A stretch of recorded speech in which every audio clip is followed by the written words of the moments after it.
Imagine if we took a couple of months for the oxygen we breathe to reach our cells. Well, if we relied on diffusion alone for oxygen to get to the tips of our toes, it would take about this long. By this time, our cells would have died.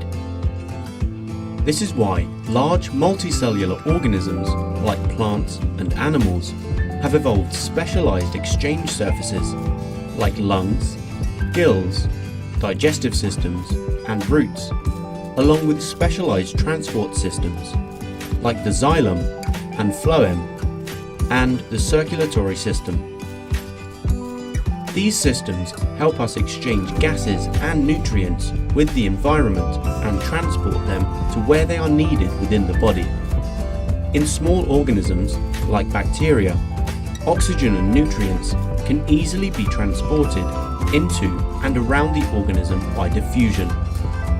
This is because smaller organisms have a much larger surface area to volume ratio, whereas larger multicellular organisms have a relatively small surface area compared to a large volume.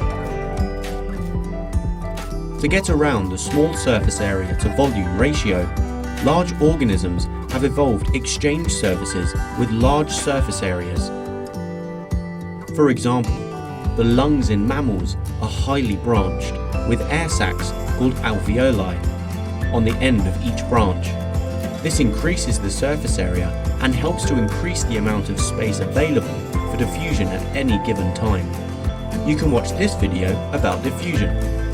The lungs have other adaptations to help increase the rate of diffusion of oxygen into the body and carbon dioxide out of the body. These adaptations include a short diffusion distance to the blood supply. It's a distance of just one cell. A good blood supply which maintains a concentration gradient. Lungs are also ventilated by breathing in and out to make sure there is a flow of air over the surface. Other surfaces, especially adapted for exchange, include the small intestines, which are highly folded to increase the surface area available for nutrient exchange into the blood. So what happens once the substances have diffused into the body? Well, they need to be transported around to get them to where they are needed quickly. Even waste products like carbon dioxide and urea also need to be transported around the body. In summary, to cope with a small surface area to volume ratio, which is inefficient at exchanging substances with the environment, large multicellular animals have evolved exchange surfaces with large surface areas and short diffusion distances. This increases the rate of diffusion. Transport systems like the circulatory system are then used to move substances around the body. If you liked the video, give it a thumbs up and don't forget to subscribe.